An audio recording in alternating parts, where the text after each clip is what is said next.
네, 아름다운 소리를 바라보노라 납달리에 대해서 우리 오늘 말씀 나누도록 하겠습니다. 우리 지난주에 아셀에 대한 말씀 우리가 살펴봤습니다. 뭐 특별한 게 없는 것 같은 아셀 지파였어요. 그죠? 가나안 족속 다 멸하지도 못하는 지파였습니다. 하지만 여호와의 유월절을 지키라는 왕의 명령을 전하는 전령자의 외침을 대다수는 조롱하고 비웃을 때, 그죠? 아셀 지파 몇 사람과 또 스불론 지파 몇 사람, 또 이 사람들은 여호와의 유월절을 지키러 예루살렘으로 기꺼이 갔습니다. 자, 그리고 깜깜한 어둠의 시대에 그리스도를 앙망하다가 마침내 그리스도를 만나고, 그죠? 구원을 기다리던 예루살렘의 속량을 바라던 이들에게 전하는 아셀 지파 안나의 모습은 여러분 정말 어떤 이미지가 연상이 되세요? 저는 정말 그런 이미지가 연상이 돼요. 이 말씀 이렇게 들어가는 말 준비하면서 촛불의 심지가 바람에 이렇게 흔들리다가 막 꺼져갈 것 같은데 결국은 꺼지지 않고 잔잔하게 막 활기차게 막 타오르는 건 아닌데 잔잔하게 그 불을 유지하는 그런 모습이 아셀 지파에 대한 그런 이미지로 제가 연상이 되었습니다. 잔잔한 거예요. 하지만 꾸준한 거예요. 자, 오늘은 납달리에 대한 말씀입니다. 납달리는 노인 남사스입니다. 아름다운 소리를 바라노라. 자, 납달리의 어머니는 누구예요? 그렇죠. 라헬의 시녀 비라죠. 라헬 본인이 아이를 낳지 못하자 시녀 비라로 하여금 아들을 낳게 했습니다. 그래서 단과 납달리 낳죠. 자, 납달리의 이름의 의미는 뭡니까? 씨름하다, 경쟁하다. 우리 창세기 30장 8절 말씀 한번 볼까요? 같이 읽겠습니다. 라헬이 이르되 내가 언니와 크게 경쟁하여 이겼다 하고 그의 이름을 납달리라 하였더라. 네. 그래서 납달리라는 이름에 경쟁이라는 또 씨름이라는 막 이겨내려고 발버둥 치는 그런 의미가 있어요. 그러니까 좋은 의미가 아니에요. 이스라엘이 예언하는 오늘 본문도 그 납달리의 이름에 대한 의미가 내포되어 있죠. 노인 암사슴. 그러니까 묶여있다라는 거 아니에요. 그죠? 네. 묶여있다가 놓인 거예요. 자, 뭔가 굽어버린, 왜곡된, 온전치 못한 것에 매인 것과 같은 뉘앙스가 있는 파탈이라는 단어가 납달리의 어원이에요. 파탈. 그래서 여기 상황대로 이름을 부여했잖아요. 여기에 또 납달리의 이름은 그 상황에서 이름을 딴 거예요. 라헬이 이르되 내가 언니와 크게 경쟁하여. 이게 파탈이에요. 네. 내가 경쟁했다. 이 파탈에서 납달리라고, 나프탈리라고 이름을 진 거라고요. 자, 파탈, 뭔가 구분, 온전치 못한, 매인 것과 같은 뉘앙스, 좋은 의미가 아니라. 그래서 라헬이 몸종 비라가 낳은 단과 납달리 낳고 기분 좋게 이름 지은 게 아니라고요. 왜곡된 경쟁 심리 가운데 아들 낳고 이름 지은 것이 파탈에서 온 납달리. 구약 성경에서 5번밖에 안 나오는데 모두 그런 의미예요. 먼저는 우리가 살펴본 창세기 30장 8절 내가 언니와 크게 경쟁하여 이겼다. 그리고 사무엘하 22장 27절 같이 읽겠습니다. 깨끗한 자에게는 주의 깨끗하심을 보이시며 사악한 자에게는 주의 거스르심을 보이시리이다. 여기서 그럼 파탈이 뭐겠습니까? 거스르심. 네, 거스르심. 좋은 게 아니죠? 하나님께서 어떤 인간을 향해서 거스르시는 거예요. 와. 그죠? 자, 욥기 5장 13절. 욥기 5장 13절. 자, 우리 같이 읽겠습니다. 지혜로운 자가 자기의 계략에 빠지게 하시며 강교한 자의 계략을 무너뜨리시므로. 그럼 여기서 파탈이 뭐겠습니까? 강교한. 자, 그 다음에 잠언 8장 8절. 자, 같이 읽겠습니다. 내 입의 말은 다의로운지 그 가운데 거룩한 것이 없나니. 네, 하나님의 말씀은 다 의로워요. 그죠? 그 가운데서 파탈이 뭐겠어요? 구분. 그러니까 파탈은 다 안 좋은 의미로 쓰였다고요. 성경에서. 그렇죠. 예, 그래서 이 납달리의 이름은 그 이름 자체가 왜곡된 것을 연상시키는 그러한 매인 것, 왜곡된 채 굽은 것을 연상시키는 이름에서 이 납달리라는 이름이 나왔다고요. 야, 그러면 납달리는 자라면서 내 이름은 왜 이래라고 막 좀 그랬겠네요, 그죠? 그렇잖아요. 지금도 그래서 이름 막 개명한 사람들이 왜 그래요, 그죠? 납달리는 아마 자라면서 자신의 이름과 관련된 자신의 어머니가 또 그 정식 부인도 아니니까, 그죠? 그러니까 여러 가지 상황과 또 이름조차도 별로 이렇게 좋은 이름이 아닌 것이 속상했을 거예요. 어떤 누가 속상하지 않겠어요? 그렇게 성장했던 납달리인데 오늘 본문에 이스라엘이 그를 향한 예언을 보면 그는 그러한 좋지 않은 그런 이름과 관련된 상황을 극복한 것 같죠? 그렇지 않아요? 그죠? 놀랍지 않아요? 아름다운 소리를 바라리로다. 납달리. 자, 납달리 지파가 분배받은 지역도 비옥한 지역입니다. 주보 한번 보시면 똑같은 지도에서 제가 이제 지파별로만 체크를 다르게 하는데 오늘은 납달리잖아요. 네모난 빨간 박스로 했습니다. 옆에 경계를 보세요. 아셀이 있고 스불룬과도 맞닿아 있고 이사갈과도 맞닿아 있고 또 요단강 동쪽과도 맞닿아 있고 요 긴네렛 호수가 신약에서는 갈릴리 바다. 자, 한번 여기 이 납달리 지파가 분배받은 지역에 대해서 여호수아 말씀에서 이렇게 이야기하는데 한번 볼까요? 여호수아 19장 32절 하겠습니다. 여섯째로 납달리 자손을 위하여 납달리 자손의 가족대로 제비를 뽑았으니 그들의 지역은 헬레과 사하나님의 명령에서부터 아담의 네겝과 양내를 지나 라꿈까지요. 요단이며 서쪽으로 돌아 아스노 다볼에 이르고 그곳에서부터 북쪽으로 나아가 남쪽은 스불론에 이르고 서쪽은 아셀에 이르며 해 뜨는 쪽은 요단에서 유다에 이르고 그 견고한 성읍들은 시팀과 세르와 흠맛과 기네렛과 아다와 하솔과 게데스와 에드레이와 에나솔과 이론과 믹달과 호렌과 벳아낙과 벳세메스니 모두 19성과 그 마을들이라. 납달리 지파가 그 가족대로 받은 기업은 이 성읍들과 그 마을들이었더라. 그래서 보시면 그 끝은 요단이며 또 33절 요단강과 이렇게 맞닿고요. 또 서쪽으로 돌아해서 남쪽으로는 스불론과 맞닿죠. 그 서쪽은 아셀과 맞닿죠. 그죠? 근데 이제 오른쪽 해 뜨는 쪽이 뭐예요? 동쪽이잖아요. 그죠? 동쪽이 여기 요단강과 이렇게 맞닿는데 이 개역개정은 유다를 이렇게 표현해가지고 헷갈리게 하는 거예요. 유다는 저 밑에 있잖아요. 예, 그래서 이것은 요단강이 흘러가지고 유다까지도 맞닿거든요. 그 이야기를 하는 거예요. 그래서 공동번역 성경도 유다를 빼버렸어요. 그러니까 개역개정이 쓸데없는 걸 집어넣었다고요. 유다라고. 그러니까 요단강과 맞닿고 라고 여러분이 이해하시면 됩니다. 자, 신명기 33장 23절 말씀. 모세가 그죠? 이스라엘처럼 12지파를 향해서 예언하잖아요. 납달리의 기술이 예언합니다. 같이 읽겠습니다. 납달리에 대하여는 이르시되 내가 풍성하고 여호와의 복이 가득한 납달리여 너는 서쪽과 남쪽을 차지할지로다. 예, 납달리에게 이렇게 여호와의 복이 가득하대요. 감사하시죠, 그죠? 근데 여기서 서쪽은 문자적으로 받아들인다면 서쪽은 바다 쪽이잖아요. 지중해 연안. 그런데 납달리 지파가 바로 바다와는 맞닿지 않잖아요. 아셀 지파에 막혀 있잖아요. 그죠? 그리고 남쪽의 땅도 더더욱 아니에요. 남쪽은 유다가 있죠. 그래서 매튜 헬리라는 주석가는 서방을 바다의 풍요함으로 이렇게 그러니까 서쪽으로 가면 지중해가 있잖아요. 그죠? 그러니까 바다의 풍요함을 그 서방이라고 표현한 거고 남방은 남쪽으로 가면 따뜻하잖아요. 그죠? 따뜻함을 이렇게 남쪽으로 이렇게 표현한 것이라고.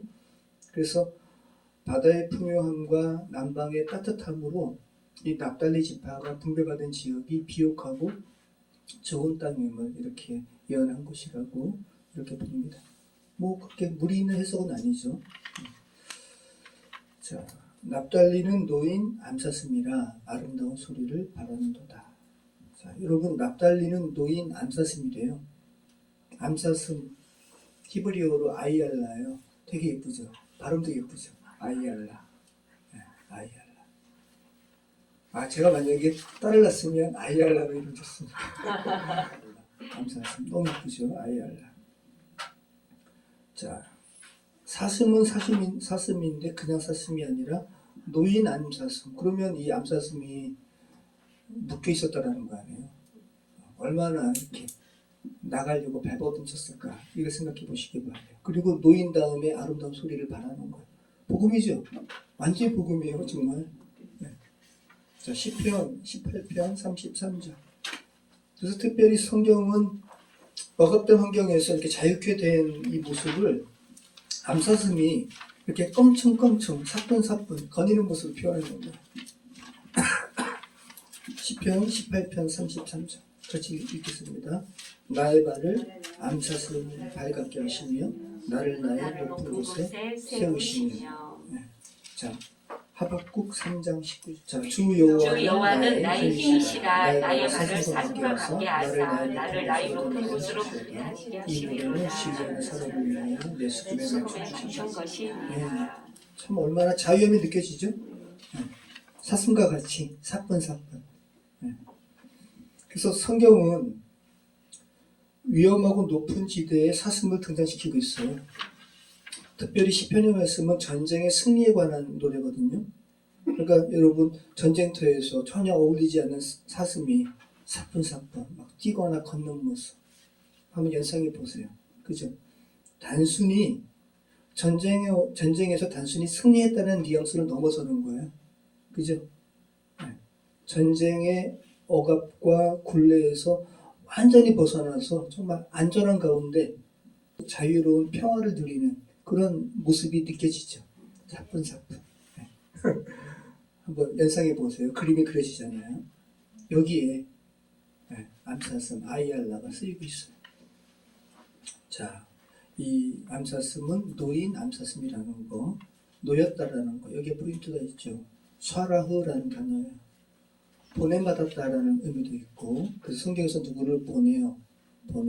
그래서 유진 피터슨의 어떤 그 책을 보면 다윗의 이런 상황에서 쏴라우 동사를 써가지고 막 사람이 막 사람을 보내요. 막 죽이려 보내요. 암살자 보내고. 근데 또 하나님은 또 그런 다윗을 나단을 보내요. 네, 복음과 관련해서 이 쏴라가 많이 쓰이고 있어요. 오늘 이 암사슴도 복음이죠. 노였어요. 보냄받은, 내보내진, 또 프로스다. 이런 의미가 있습니다. 자, 아버지 이스라엘이 납달리에게 하는 유언은, 야, 납달리야, 너의 그 출생 배경에 관해서 너의 이름이 이렇게 별로 좋지 않은 이런 것을 인해서 너 좀 자유해라. 그죠? 이러한 예언을 하고 있는 거죠. 납달리에게 하는 유언은 사냥꾼 혹은 올무에 걸린 암사슴이 나가려고 발버둥 치는 씨름을 통해서 결국은 나가게 된, 자유케 된 이런 의미로 예언하고 있다는 거. 자, 문둥병자가 정결케 되는 의식 가운데 살아있는 새를 하늘에 날려보내는 의식이 있죠. 이것도 참 보니까 레위기 말씀 좀 새벽에 지금 전하고 있지만 정말 놀라운 상징으로 하나님의 마음을 전하는 것이 레위기예요. 그죠? 하늘을 날아다니는 새인데 사람의 손에 잡혔어요. 그죠? 그 잡히는 순간부터 얼마나 날고 싶을까요? 그죠? 그런데 결국은 죽임당해서 또 한 마리의 새는 죽임당한 새에 피가 뿌려진 채 또 날아가고 부활을 상징하는 거예요. 정말 놀라운 거죠. 그래서 노였다라는 것이 무엇을 의미하는지 성경은 새를 통해서 쏴라우라는 동사를 사용해가지고 자유함을 받은 그러한 존재를 이렇게 표현하고 있다는 거. 그죠? 성경이 죄로 인해서 처참한 죽음 가운데 있는 이들을 살리시는 의식에 붙들렸다가 노임받는 새의 모습을 시각적으로 연출하고 있다는 거. 새는 본래 하늘을 날아다니는 존재로 지음받았다는 거. 우리도 마찬가지. 우리도 하나님의 형상으로 날아다니는 존재로 지은 거예요. 그죠? 근데 사단의 뱀의 죄에 눌려가지고 날아다니는 게 아니라 동굴 속에 움츠러가지고 나오지도 못하고. 하나님 보시기에 얼마나 안타까워요. 그 스스로 학대하는 거거든요. 저희가 예전에 번동에 살았어요. 번동. 제가 6살에 서울 와가지고 강원도 촌놈인데 근데 이렇게 세련된 도시 사람이니까 미아동 살고 번동 살고. 근데 참 하나님께서 우리에게 이렇게 정하신 지경이라는 게 이게 분명히 있어요. 저는 이 지경을 넘어서려고 얼마나 노력했는지 몰라요.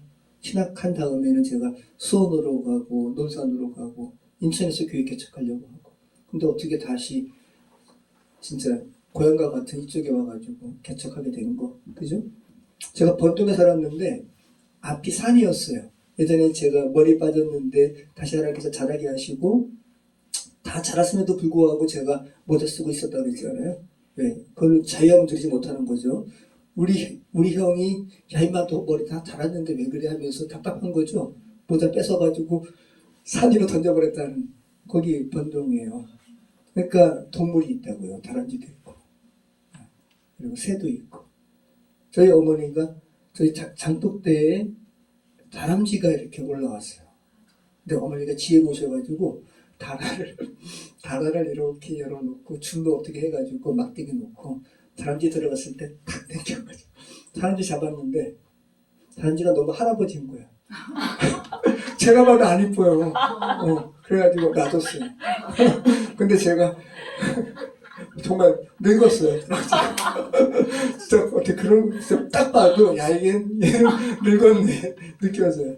근데 제가 김철우 집사님이랑 예전에 이제 아르바이트를 몇 번 그분 밑에서 이렇게 시단으로 타면서 한 몇 주를 다녔는데 홍천인가 가서 이렇게 일하고 거기 숙소에서 지내는데 김철우 집사님이 애기 다람쥐를 잡은 거예요. 그 집안에서 막 노는데 또 물렸네요. 또 김철우 집사님이 되게 날카로워요. 근데 애기 다람쥐는 귀여워요. 그러니까 저희 어머니가 그러니까 지금 제가 노인 받는 거 이야기하는 거예요. 또 저희 집안에 또 새가 들어왔어요. 근데 너무 예쁘세요. 지금도 저희 가끔 보면 저런 새가 한국에 있나 싶을 정도로 이쁜 새들이 있잖아요. 근데 방 안에 새가 들어왔는데 정말 이쁜 거예요.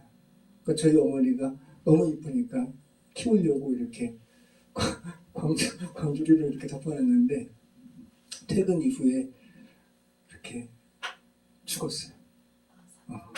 그러니까 저희 어머니가 너무 미안해 하시는 거예요. 미안하다. 미안하다. 그냥 날려 보내줬어야 되는데, 미안하다. 그러시더라고요. 저희는 참 새와 관련된 에피소드가 많아요. 저희가 집이 가난했는데, 저희 어머니가, 부업을 하신다고 동대문에서 그 앵무, 모란 앵무, 좀 이렇게 싼 잉꼬도 몇 마리 있었고, 모란 앵무도 해가지고, 저희 안방을 3장을 그렇게 해가지고, 제 중학생 때. 그 새를 그렇게, 한 면을 3장을 그렇게 하니까, 새 냄새가 장난이 아니에요. 근데 결국은 망했는데, 그 비싼 모란 앵무는 알을 낳지 못하고, 잉꼬만 난 거예요. 그러면서 이제 결국은 앵무 다 이제 안 하시고, 그래서 제가 동대문에서 어머니랑 같이 그 새 제가 받아온 기억도 나는데, 그 잉꼬가 알라면 되게 알이 이쁜 거 알아요? 파란색. 보석 같아요. 네. 근데 이제, 그래서 나중에는 저희 집에 잉꼬 한 마리만 있고, 그리고 제가 집에 왔는데, 중학생 때, 과운중학교에서 이렇게 집에 왔는데, 이 뚱뚱한 잉꼬가 새장 옆에 이렇게 있는 거예요. 그러니까 걔도 이제 어떻게 하다가 이제 아주 잘 먹는 집에서 이렇게 자라다가 어떻게 탈출했는지 날라와서 우리 세상 안에 있었는데 그래서 저희가 잡아가지고 거리 집어넣었는데 며칠 만에 다시 혼축해져가지고 그리고 또 도망갔어요.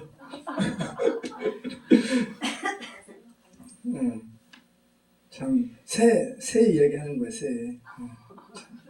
새는 정말 이렇게 자유함이 무엇인지 그리고 이렇게 묶인 게 무엇인지를 아주 노골적으로 보여주는 동물이 새예요, 새. 자, 납달리에 관한 이스라엘의 예언이 노인 암사슴에 관련된 말씀을 전하면서 노인 새에 대한 얘기까지 나온 거예요. 왜냐하면 같은 이야기이기 때문에 그래요. 네. 노인 암사슴은 노인 새와 똑같은 거예요. 저와 여러분은 너무 많은 곳에서 묶여 있어요. 자유하지 못해요. 네. 우리의 삶의 배경에 묶여 있고 또 지워버리고 싶은 지난 과거의 시간이 묶여 있고, 그죠?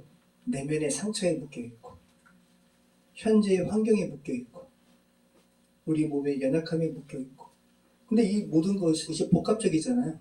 그러니까 그물 같아요. 그러니까 나가려고 하면은 막 발버둥 치면 발버둥 칠수록 그물은 조여오거든요. 그러니까 우리가 그런 상황에서 매여 있는 거죠, 그죠?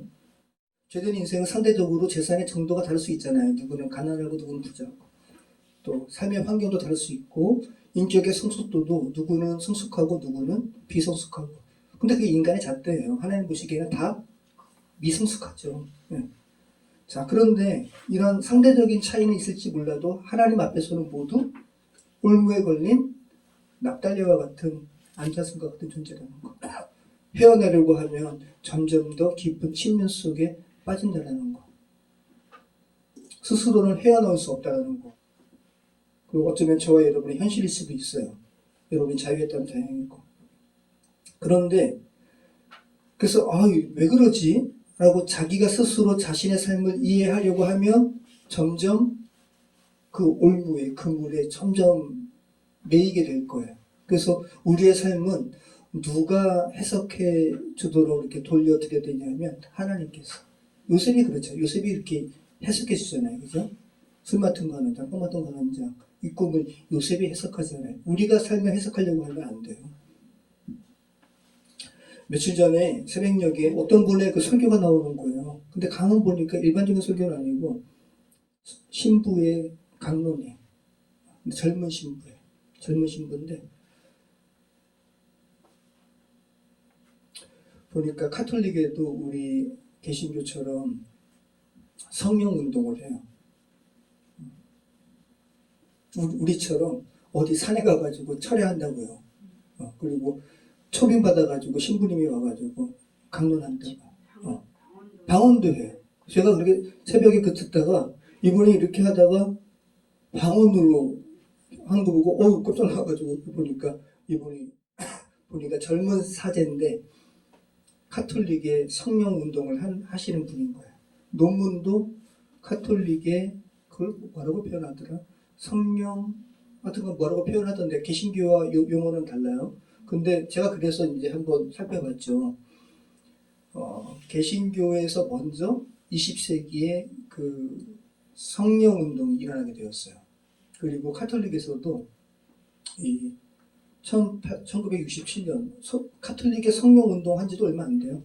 1967년 미국의 듀케인 대학에서 평신도와 교수들의 기도 모임에서 이렇게 성령 운동이 일어나가지고 카톨릭 내에서도 성령 운동에 대해서 찬반이 있어요. 뭐 개신교도 마찬가지잖아요, 그죠? 근데 이분은 원래는 다른 쪽으로 이렇게 논문 쓰려고 했다가 성령 체험을 한 거죠. 그래서 성령에 대해서 깊게 논문하고 성령 운동을 하는 분이에요. 젊어요. 아주 스마트하고. 근데 이분이 제가 왜 카톨릭의 신부 이야기를 하냐 하면 이분이 강론 가운데 우울에 대한 이야기를 하면서 우울의 극복에 대한 말씀을 하는 것이 굉장히 은혜가 됐기 때문에 제가 이분의 이야기를 제가 잠깐 할게요. 이분이 영어를 못하는 분이에요. 그런데 카톨릭에서 이렇게 사제 서품 받은 다음에 뭐 이렇게 보좌 신부로 이렇게 있는데 어떤 카톨릭에 대한 그 조직은 제가 모르겠으니까 어떤 높은 분이 이분을 부르시더니 호주로 가라고. 그래서 이분이 되게 재밌어요. 그러니까 주교님 제 영어 점수를 아십니까? 그러면서 자기는 영어에 관심이 없었대요. 그래서 양이었대요, 양. 초등학교, 중학교 때 양, 22양, 양을 많이 키운 거예요. 양. 그리고 대학교에서도 E 마이너, A, B, C, D, E. 그래서 그런데 제 영어 성적 보셨습니까? 그래서 자기는 자신 있으니까 나는 이제 영어는 관심 없고, 그랬더니 주교가 봤다고, 나 봤어? 가서 배워와. 그리고 호주로 보낸 거예요. 근데 이분이, 가톨릭은 이런 게 있네요. 자기가 신학 공부하면서 자기의 절대 모토가 뭐냐면 순명이라고 하는 게 복죠. 자기는 순명이기 때문에 그 주교의 지시에 순명해가지고 호주에 간 거예요. 그런데 영어로 미사도 해야 되지, 장례도 치러야 되지, 결혼식도 해야 되지. 영어 하나도 못하는데 3년 동안 방언이었대요. 3년 동안. 그러니까 스트레스가 엄청난 거죠. 그러니까 이분이 거기 우울에 빠진 거야. 우울한 가운데 빠져가지고, 그리고 집에 오면 거기에 뭐 그 사택이 어떤 곳인지 모르겠는데 시골인데, 호주의 시골인데 막 거미가 뛰어다닌대요. 표현을 그렇게 하는 거예요. 이만한 거미가 끔찍끔찍 뛰어다니는 거예요. 근데 저도 그거 들으면서 저도 또 생각이 나요. 저도 교육전도사 때 논산에 갔거든요. 논산에 갔는데 그 담임 목사님이 저한테 한 방에서 자락을 했어요. 근데 그 방이 그 목사님 네 분의 아들도 있고 딸도 있는데, 따님이 이렇게 대학생이 돼가지고 이렇게 밖에 있고 가끔 이제 방학 때 오는 건데, 딸 방에서 뭐가 자라 그러니까 목사님은 당연히 이제 교육전도사 서울에서 왔으니까, 근데 딱 보니까 어머니가 싫어하세요. 사모님이 좀 싫어하지, 그죠? 저도 그래서 괜찮다고. 그래서 그 사택 밑이 1층이었는데 되게 습기 어려요. 전 습기 어리는 거 너무 싫거든요. 습기 어리고 매트에서 자는데 매트 알이 축축해요. 귀뚜라미랑 같이 잤어요. 저 귀뚜라미 너무 싫어하거든요. 정말 끔찍해. 아침에 일어나면 귀뚜라미가 옆에 와. 저는 그 귀뚜라미 싫어요. 저 귀뚜라미 다리 잘린 것도 싫어요. 그렇잖아요. 이분이 그런 상황에서 있는 거예요. 거미가 막 뛰어다니는. 그러면서 이분이 그쪽 표현으로 이 방언 기도를 그렇게 표현하나 봐요. 무슨 영의 기도로. 자기가 그렇게 기도하면서 아침에 일어날 때도 보면 기도하면서 일어난다고. 그런데 한 3년 지나고 나서 갑자기 들리게 된 거예요. 그래가지고 그분 말씀에 의하면 거기에 있는 호주 그 신부님이 어떻게 말씀하시냐면, 자기가 지금까지 이렇게 영어 잘하는 외국인 본 적이 없다. 그래가지고 이분이 그 아이들 데리고 로마 카톨릭에 교황도 만나러 2번이나 갔다고. 그러면서 이분이 아무튼 여러 섭리 가운데 우리 인생이 있음을 이야기하는 거예요. 그러면서 이분이 뭘 이야기하냐면, 우울의 극복은 나의 삶을 이해하는 게 포인트라는 거예요. 나의 삶. 근데 아까 드린 말씀처럼 내가 이해하려고 하면 안 되는 거예요. 이분이 성령 운동을 하니까, 성령 받고 나의 삶을 이해하면 나의 삶이 우연히 있는 것이 아니라, 그죠? 하나님의 섭리를 이해하게 되면 그때부터 치유가 일어난다는 거예요. 나 혼자라고 생각했는데 그게 아니었군요. 너무 우리가 자주 듣는 말이지만, 저는 새벽에 이렇게 들으면서 이분이 지금 성령이 충만한 가운데 이렇게 메시지 전하는 거니까, 일반 심리학자가 전하는 그런 단순한 강연이 아니라 성령의 파워를 이렇게 전하는 거잖아요. 굉장히 은혜가 됐어요. 거기서 처리하는 사람들도 너무 은혜가 있는, 젊은 사람이 전하는데도. 자, 마음이 치유되면 육체도 치유된다. 마음이 치유되면 정신도 치유된다. 마음이 치유되면 트라우마도 치유된다. 예수님께서 많은 병자를 치유하기 전에 가거라, 너의 죄가 용서받았다라고 말씀하신 것을 생각해보라. 우리는 많은 트라우마 가운데 있다는 거예요. 우리 가족을 잘 못 돌보았다고 죄책감이 우리 가운데 있다. 내가 나를 잘 못 지켰다고, 못 가꿨다고, 그러한 죄책감이 우리한테 있다. 많은 시간들 가운데 그 시간이 내 인생에 없었으면 하는 시간들이 있다. 그런 죄책감 가운데서 우울함이 온다. 우울이 온다. 하나님은 먼저 그 죄책감에서 자유케 하기를 원하신다. 그러면서 말씀하시는 거예요. 딸아, 아들아, 용서받았으니 이제 가거라. 안진뱅이한테는 일어서라 그러시잖아요. 여러분, 장애인들의 시선에서 여러분이 휠체어 타시면 세상이 다 낮아 보여요. 그죠? 네. 일어선다라는 것은 우리가 바라보는 그 세상의 지평이 완전히 차원이 바뀌는 거예요. 네. 웅크려 있지 말고 일어서라는 거죠. 딸아, 아들아, 용서받았으니 일어서서 가거라. 주께서 깨끗게 하셨는데 왜 거기 매어있냐. 하나님께서 그 신분을 사용하셔가지고 굉장히 이렇게 자유함을 주는, 와, 정말 너무 놀랐어요. 여러분, 납달리는 형제가 누구예요? 단이잖아요. 그죠? 단과 납달리 같이 가는 거예요. 근데 예언은 따로 하죠. 스불군이 있어가 같이 가잖아요. 같이 가요. 나가는 스불론, 집에서 장막을 지키는 이사가요. 같이 가는 거거든요. 그리고 다 보면 모친별로 예언을 묶었어요. 그죠? 레아의 소생, 그죠? 제일 처음에 루벤, 시몬, 레위, 유다 이렇게 묶고, 그죠? 그 다음에 이사갈과 스불론, 그죠? 그 다음에 단이 나왔어요. 단과 납달리 묶지 않았다고요. 단 먼저 나오고, 그죠? 그 다음에 갓과 아셀, 그리고 오늘 다시 비라의 소생 납달리 나오는 거예요. 납달리와 단이 같은 어머니의 형제임에도 불구하고 예언을 분리시키고 있다고요. 이 사람들만 그래요. 그리고 베냐민과 요셉은 라헬의 아들이죠. 이렇게 모친별로 묶고 있었는데 비라의 소생만큼만 분리시키고 있다는 거예요. 그만큼 차원이 다른 예언이라는 거죠. 단과 납달리는. 자, 분리돼서 언급될 수밖에 없을 정도로 단과 납달리의 이스라엘의 예언은 대조적이에요. 단은 너는 뱀 같아. 뱀처럼 말탄 자의 말굽을 물어서 넘어뜨리는 자야. 다른 이를 옥죄고 굽게 하는 뱀 같은 죄성에서 벗어나지 못한 자야. 라고 단에 대해서 이스라엘은 예언하죠. 그러면서 주여 나는 주의 구원을, 여호와여 나는 주의 구원을 기다린다. 이러한 외침을 했단 말이죠.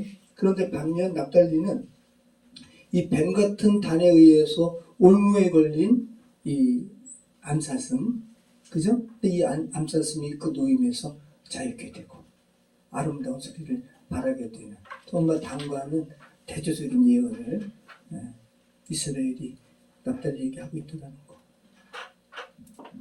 얼마나 이 노인 암사슴이 껑충껑충 뛰었겠어요. 얼마나 그에게 주어진 자유를 기뻐하면서 아름다운 소리를 바랬겠어요. 그죠? 이게 뭐예요? 복음이잖아요. 복음이죠. 자, 문둥병자 정직게 되는 규례에서 2마리 산새 잡히죠. 그죠? 한 마리 새는 죽임당하고 그 피가 나머지 한 마리 새에 뿌려지고 그 새가 날아가는 거 아니에요. 그 새는 죽음에서 이제 그리스도의 속죄의 피를 상징하는 그 피가 뿌려진 채로 지금 살아나는 거, 그죠? 그 새가 날아가면서 얼마나 기쁨에, 그죠? 짹짹거리겠습니다. 단순히 짹짹이 아니었겠죠. 이 복음이에요, 복음. 그래서 납달리는 노인 암사슴이라 아름다운 소리를 바란다라고 할 때 아름다움으로 번역된 말이 뭐냐면 슈페르라는 말인데 구약에서 여기만 나와요. 슈페르. 매력적인, 아름다운, 좋은 상태를 의미합니다. 슈페르. 죽음에서 건져냄을 받았으니 이보다 더 좋은 상태가 없죠. 이보다 더 아름다운 상태는 없는 거예요. 슈페르. 그리고 아름다운 소리, 소리는 에메르예요. 아마르 말하다. 말하다가 기본 단어죠. 에메르. 그런데 이 말이 왜곡된 자는 아모리 족속이죠. 아모리 족속도 아마르에서 온 거예요. 근데 노임에서, 묶임에서 자유케 돼서 노임 받는 이 노인 암사슴이 외치는 이 아마르는 그저 왜곡된 게 아니죠. 온전한 아마르죠. 복음을 전하는 거예요. 아름다운 소리를 바라는도다. 여기서 이 바라는도다 꼭 우리말로 뭐 이렇게 외치는 것 같잖아요. 이거 바라는도다도 나타이에요. 동사가. 나타를 바라는도다라고 번역을 한 거예요. 지난주에 우리가 아셀은 왕의 수라상을 차리는도다. 이 차리는도다도 공개하는도다. 이것도 나탄이라고 했잖아요. 그죠? 왕의 수라상을 전해주는 거예요. 자, 오늘도 납달리는 노인 암사슴이라 아름다운 소리를 바라는도다. 주께서 살리신 이 주의 복음을 나타내요. 그냥 외치는 게 아니라 스피크가 아니라 전하는 거라고요. 전하는 도다. 똑같아요. 그래서 아셀과 이 납달리의 이 예언은 이 복음을 전한다는 의미에서 꼭 형제처럼 이렇게 스불론과 이사갈처럼 서로 맞닿아 있음을 우리는 알게 되죠. 모치는 다른데 이것도 놀라운 신비죠. 여러분 주는 게 뭐예요? 주는 게 자기가 분명히 갖고 있는 것을 다른 사람에게 주는 게 주는 거예요. 자기한테 없는 것은 주고 싶어도 못 줘요. 그죠? 있으니까 주는 거예요.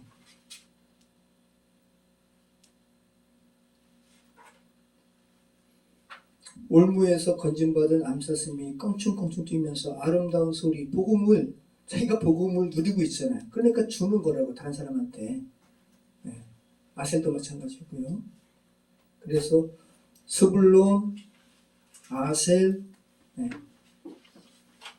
스불론, 아셀에 이어서 또 보내는 자, 이사갈, 뭐 다 이렇게 이사갈, 스불론, 아셀에 이어서 납달리의 예언도 복음을 전하는 같은 말씀을 하고 있음을 알게 됩니다. 이 히브리어 전해진다라는 이 나탄을 헬라어 성경에서는 70인역이라고 그러죠. 셉터진트. 여기서는 에피디도미라는 단어로 번역했어요. 에피디도미. 에피디도미는 주는 거예요. 건네주는 거예요. 분명히 소유한, 내게 소유한 어떤 것을 누구에게 건네주는 게 에피디도미예요. 그래서 이 이스라엘이 납달리에 관해서 예언한 암사슴이, 묶인 암사슴이 노인 가운데에서, 올무에서 노인 가운데 이 구원, 노인 가운데 자기 자유케 되었잖아요. 이 자유케 된 구원의 소식을 단발마로 너무 좋다라고 자신만 그냥 외친 게 아니라 분명히 전했다고요. 이해되시죠? 다른 묶여있는 자에게 전하는 이 외침이 묶여있는 암사슴이 자유케 되어가지고 이렇게 외치는 아름다운 소리라고요. 에피디도미, 신약 성경에서 7번밖에 안 쓰였어요. 모두 실제 가지고 있는 어떤 것을 누군가에게 주는 구절에서 이 에피디도미가 사용되었어요. 마태복음 7장 9절 보시죠. 마태복음 7장 9절.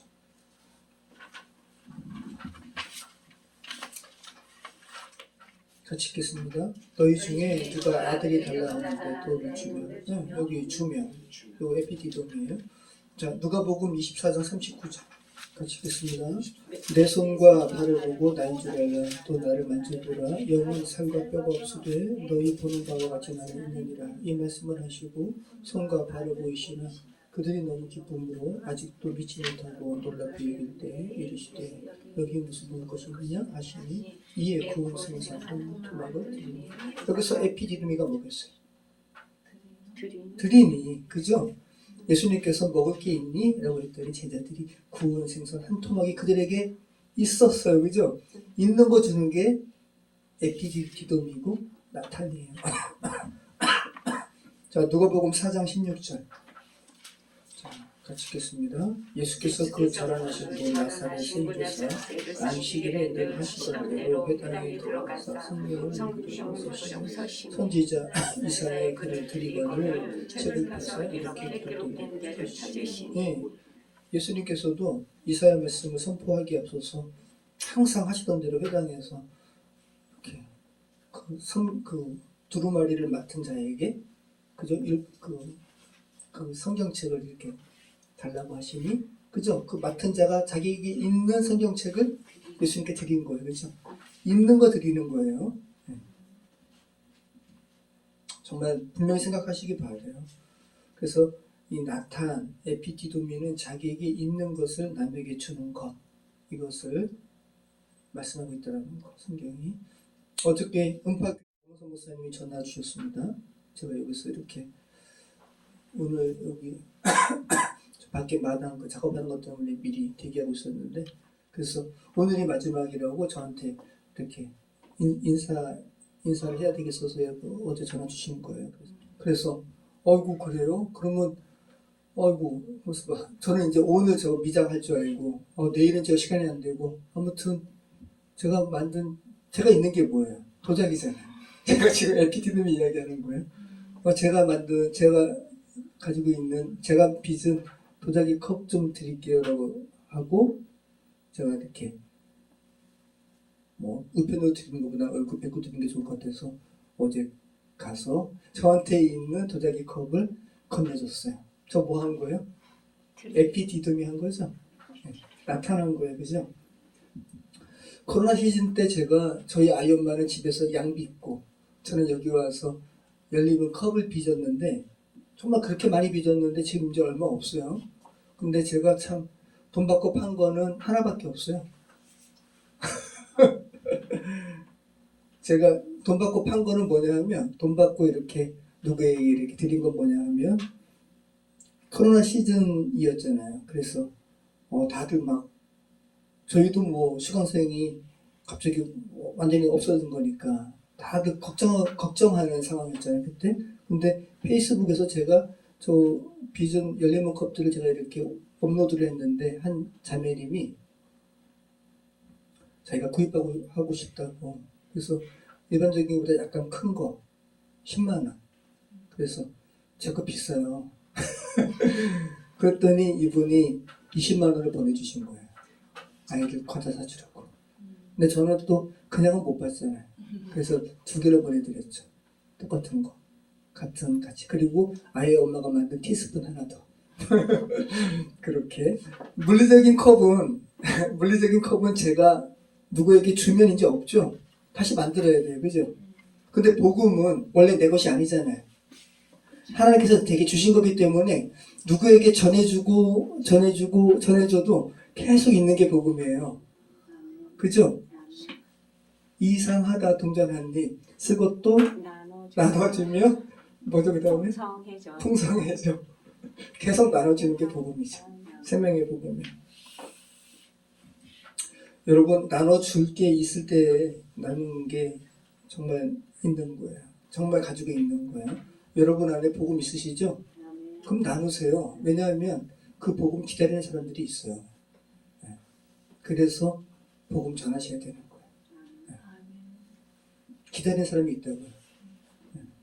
저와 여러분도 정말 이렇게 10년에 이렇게 깊게 빠졌을 때 저와 여러분에게 전해진 어떤 그 복음의 메시지로 인해서 회복된 거 아니에요? 그죠? 그리고 죽게 반응하게 된 거잖아요. 근데 여전히 지금 그런 이들이 있다고요. 그래서 복음을 받은 자는 그 복음 자기 보호하라고 자기 혼자만 가지고 있으면 안 돼요. 전하는 거죠. 저희 교회는 이런 사역으로 전하는 거고요. 자, 납달리에 대해서 한번 열왕기하 15장 29절 말씀 보시죠. 납달리 지파가 성 가운데 어려움이 있었습니다. 열왕기하 15장 29절. 이스라엘 왕 베가 때에 아수르 왕 디글랏 빌레셀이 와서 이온과 아델베 마아가와 야누아와 게데스와 하솔과 길르앗과 갈멜리와 납달리 온 땅을 점령하고 그 백성을 사로잡아 아수르로 옮겼더라. 네, 이렇게 납달리 지파가 이렇게 어려움을 당했는데 근데 주님께서 회복하십니다. 이사야 9장 1절. 근데 물리적인 것을 여러분 넘어서셔야 되는 거예요. 고통받던 이들을 회복시키는 구절에 이 납달리 스불론 나오는 거예요. 지난번에 스불론 말씀이랑 똑같아요. 자, 같이 읽겠습니다.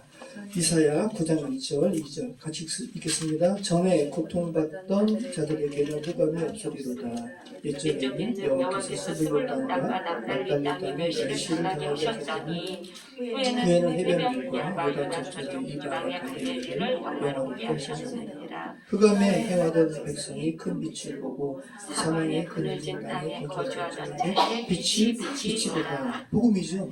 와, 흑암에 행하던 백성이 큰 빛을 보았고 사망의 그늘진 땅에 거주하던 자에게 빛이 빛.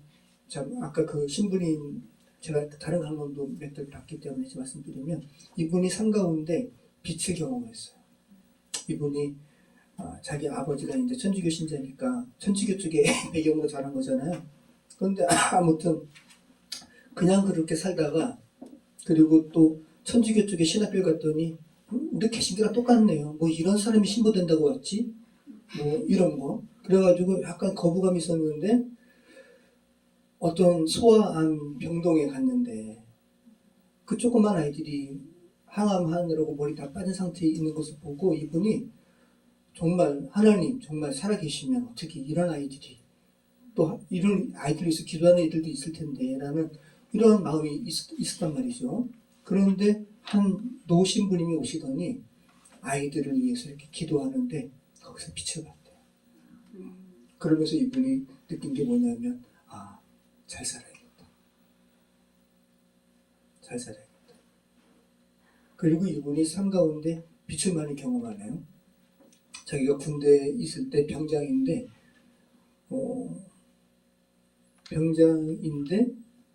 행군을 하면서 어디 산에 가는데 한 차가 트럭이 그러니까 안 보인 거죠. 사각지대인데 한 차가 상향등을 키면서 확 올라온 거예요. 근데 자기가 선두에 있었대.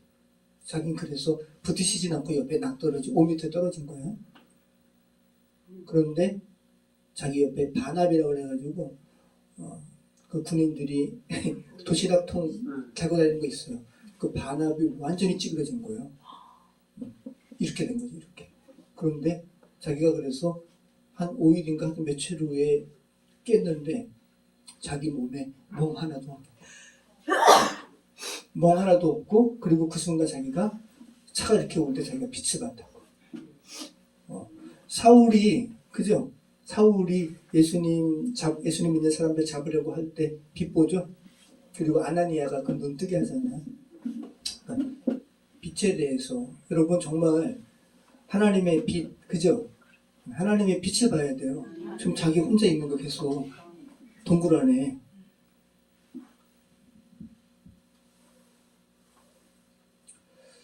자, 신약에서 이 납달리에 대한 구절 찾아봄으로써 말씀 마치도록 하겠습니다. 마태복음 4장 13절로 17절.